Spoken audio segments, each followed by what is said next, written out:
पाकिस्तान के पूर्व प्रधानमंत्री इमरान खान को गोली लगी है और उसका नतीजा ये हुआ है कि अभी पाकिस्तान के कई शहरों में पीटीआई के जो समर्थक हैं, जो उसके कार्यकर्ता हैं, वो पाकिस्तान की सरकार और पाकिस्तान की आर्मी के खिलाफ प्रदर्शन कर रहे हैं। हमें समझना होगा कि पाकिस्तान में इस वक्त सिविल वॉर ट्रेंड कर रहा है।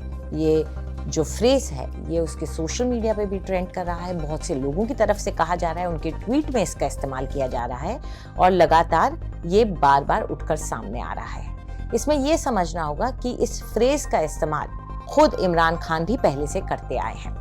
दरअसल इमरान खान ने जुलाई में एक इंटरव्यू दिया था जिसमें उन्होंने साफ तौर से कहा था कि अगर हमारी देश की सरकार इस तरीके से हमें रोकती रहती है और ताज़ा चुनाव नहीं कराती है तो इसका नतीजा सिविल वॉर हो सकता है।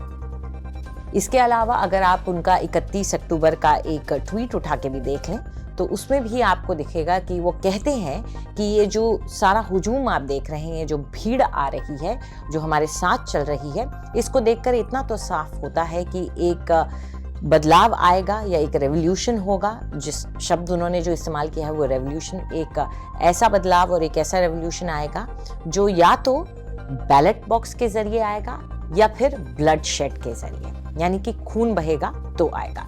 तो अगर आप इमरान खान की मैसेजिंग को देखें तो वो साफ रही है। उनका यही कहना है चाहे कुछ भी हो, आपको इस्लामाबाद तक जाकर उन पर ये दबाव बनाना है कि एक नए सिरे से चुनाव कराए जाएं और इसके लिए ही वो ये मार्च कर रहे थे जिस दौरान उनके ऊपर ये कातिलाना हमला हुआ है। लेकिन इस मार्च के जरिए दबाव बनाना सिर्फ सरकार के ऊपर ही उनका मकसद नहीं है, आर्मी के ऊपर भी है। इसके लिए हमें समझना होगा कि आर्मी के साथ उनके रिश्ते नाते किस तरीके से पिछले कुछ सालों में खराब होते चले आए हैं। 2018 में जब वो सत्ता में आए थे तब कहा यह गया था कि उनकी मदद आर्मी ने ही की है और वो आर्मी के ही बनाए हुए प्रधानमंत्री हैं। तो फिर ऐसा क्या हुआ कि आर्मी अब उनसे इतनी नाराज है कि वो खुलकर पब्लिकली प्रेस कॉन्फ्रेंसेस कर रही है और उनके तरफ उंगलियां उठा रही है। चलिए इसे हम समझने की कोशिश करते हैं। पहली बात तो ये कि पाकिस्तानी आर्मी इस वक्त चिंतित है क्योंकि उसने किसी भी नेता की तरफ से, किसी भी पब्लिक लीडर की तरफ से इस तरह का रवैया पहले कभी नहीं देखा है जो इस वक्त इमरान दिखा रहे हैं। ओपन डिफायंस, यानी खुले तौर पर वो उनकी नाखिलाफी कर रहे हैं। उन्हें सीधे तौर पर वो उंगली उठा रहे हैं, साफ कह रहे हैं कि वो जो भी आवाज उठा रहे हैं वो सिर्फ सरकार की तरफ नहीं बल्कि आर्मी की तरफ भी उठा रहे हैं। दूसरी चीज हमें यह समझना होगा कि पहली बार आईएसआई की तरफ से एक पब्लिक प्रेस कॉन्फ्रेंस की गई और एक पूर्व प्रधानमंत्री के ऊपर आरोप लगाए गए। कहा गया कि वो झूठ फैला रहे हैं, आर्मी के चीफ के खिलाफ झूठ बोल रहे हैं। ये भी एक चौंकाने वाली बात थी।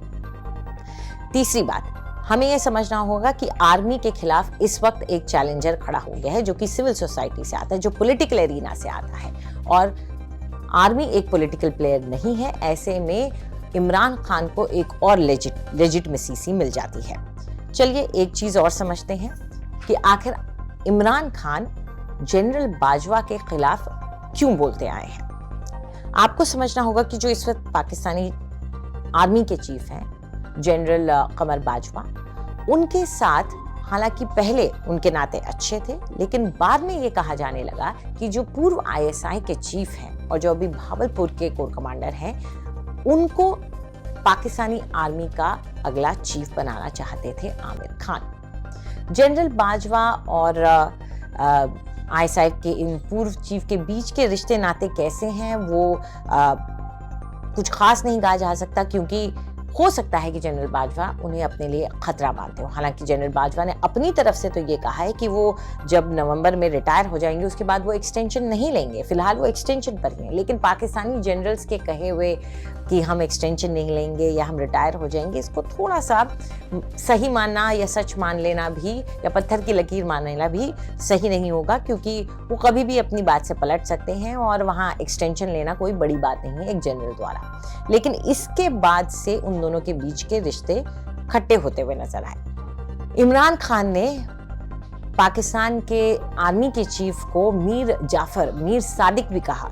ये वो दो शख्स हैं भारतीय हिस्ट्री में जिन्हें जाना जाता है उनकी गद्दारी के लिए। उन्होंने अपने आकाओं के साथ गद्दारी की थी ब्रिटिशर्स के कहने पर, अंग्रेजों के कहने पर। ऐसे में इन शब्दों का इस्तेमाल पाकिस्तान आर्मी के चीफ के लिए इमरान खान द्वारा किया जाना, ये आर्मी को उनको नागवारा गुजर रहा था, जिसकी वजह से उन्होंने वो ISI चीफ की प्रेस कॉन्फ्रेंस की, जिसमें उन्होंने आरोप लगाए कि खुद इमरान खान ही थे जो कि आर्मी के साथ गुप्त तौर पर बातें कर रहे थे, उनके साथ एक तरीके का समझौता करने की कोशिश कर रहे थे, जिसके जरिए वो सत्ता पर काबिज हो सके। तो इस तरह के आरोप ISI की तरफ से लगाए गए इमरान खान पर। चलिए अब ये समझ लेते हैं कि आखिर इमरान खान चाहते क्या हैं इस लंबे मार्च से।